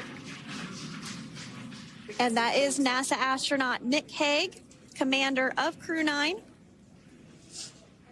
now out of Crew Dragon Freedom. It looks pretty Some good. Smiles, thumbs up, and a wave. Can't get any better than that. Yeah, that is one happy camper, that's for sure. Giving a signal to the folks back home that he's doing okay. It is standard procedure for all of our long-duration crew members to receive assistance upon egressing from the spacecraft. We basically help them move off of the recovery deck and into the private medical quarters for their initial consultation with And the reason for that, Hallie, the reason they have somebody right there with them to lean on is quite literally, they've had astronauts over the decades, you know, get out of the shuttle, they think they're fine, and then they suddenly, after a short time, they kind of keel over and almost pass out. So they want to do this right. Take it easy, take it slow, make sure they're all feeling okay. And, of course, the fluid shift inside the body is dramatically different when you're being pulled down by gravity, right? So that can mean literally pulling blood away from your head, and as a result, you can get a little nauseated and a little lightheaded. One astronaut out, 3 more to go, as we have seen Commander Nick Hague. We still have Aleksandr Gorbunov in there, along with Suni Williams, Butch Wilmore as well. Tom, do we know what order they'll come out in? I know we had seen Butch and Suni, I think, on the ends. Yeah. Is it just a function of whoever they can get to first? How does that work? Well, you know, here you're looking straight at where they were seated. And Nick was in the middle. The commander was in the middle. So he came out first. I suspect you're going to get the Russian cosmonaut coming out next. And then you'll probably end up with Suni and Butch. But I suspect this is going to be Aleksandr Gorbunov, the cosmonaut, who's been with Commander Nick Hague up on the station for 9 months and who has trained with him for quite a while. Let's see. 71 days in space alongside NASA astronaut Nick Hague. Yep, looks like Looks like we're getting some cheers and clapping on board as Alexander is slid down the little ramp and placed into the mobility aid. You know, Hallie, can we make a point? I think a lot of viewers may be saying, wait a minute, there's a Russian on board? Yes. Amazingly, throughout the entire Russian-American increased tension with Ukraine, the space relationship has remained consistent. We've continued to fly Russians on American spacecraft. They put Americans on their Russian spacecraft, and we cooperate on the ISS. That relationship has remained intact.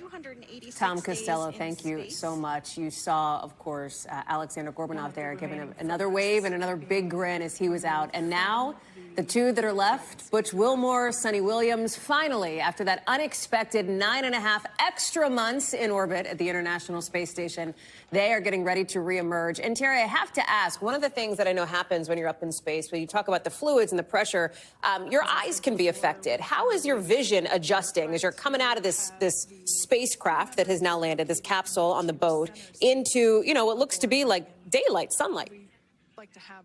Yeah, it's interesting. The doctors give us prescription glasses, previewing what they think the changes are going to be to your eyes. So I think just about everybody, or if not everybody, has a similar thing in that near vision gets worse and far vision gets better. So, you know, I could see far distance really great, and then my near vision, it was kind of tough to see. When I did my spacewalks, they have these little plastic lenses that you kind of stick to the space helmet. So when you look down at your spacesuit, something that's only 6 inches away, you have to look through this kind of reading glasses. And then when you look up, I didn't need anything.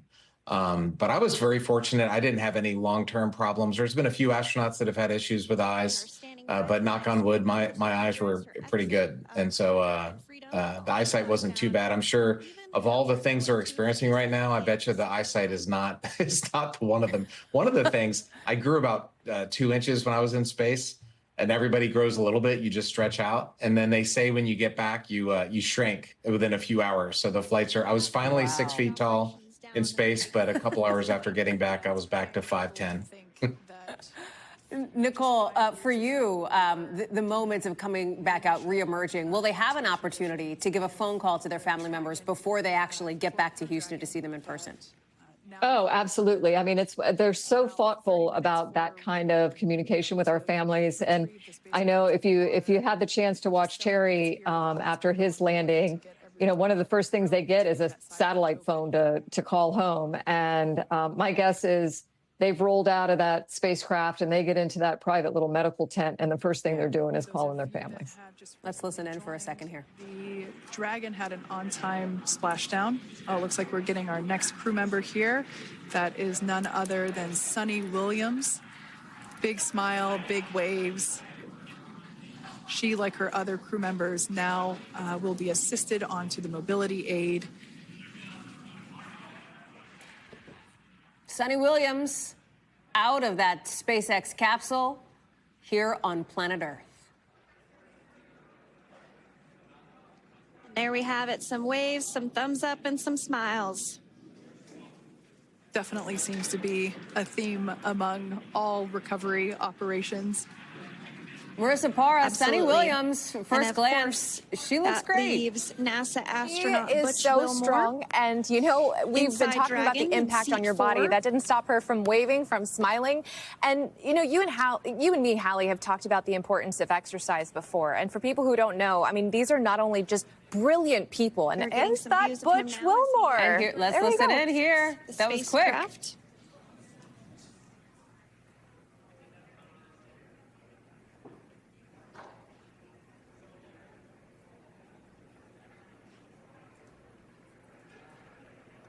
He's still got a firm handshake. Once again, some elation Thumbs and up. cheers there from Butch Wilmore. More smiles. As we mentioned before, returning to Earth from There we coming have from it. a microgravity environment can Hallie, wreak havoc on the body. We were So talking about it the is importance of customary, exercise. This is why these astronauts exercised for hours. In addition to all the experiments, it is partially for this moment when they return back to Earth, the impact it has on your bone density. That is why Suni Williams, who is an avid runner, would spend hours on the treadmill. They're weightlifting up there. They're running on those treadmills, which I'm sure are very different than ones we have back here on Earth. And that is going to allow them to adapt back to gravity so much faster than otherwise, Hallie.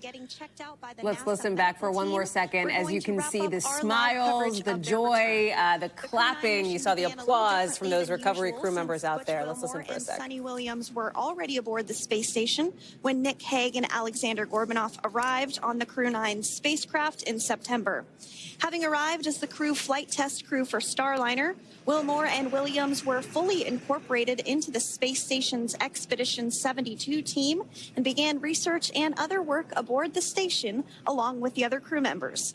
Williams the NASA commanded control the orbital headquarters there, if you will, the control room, as they were monitoring and getting these astronauts and this cosmonaut back to Earth. Terry Virts, how could you not smile when you see this, that they made it back home after that sort of unexpected Gilligan's Island-esque journey into space?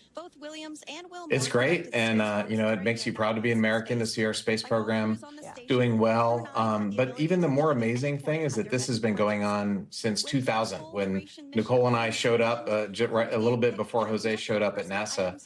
You know, we've been launching astronauts to space and bringing them back to Earth constantly on the Russian spaceship, on the U.S. space shuttle, now on this SpaceX Dragon, hopefully soon again on the Boeing Starliner. So the International Space Station has been an amazing program and really successful, a rare beacon of happiness and the sometimes fraught international relations. So it's been a pretty cool program that we've been doing now for a while.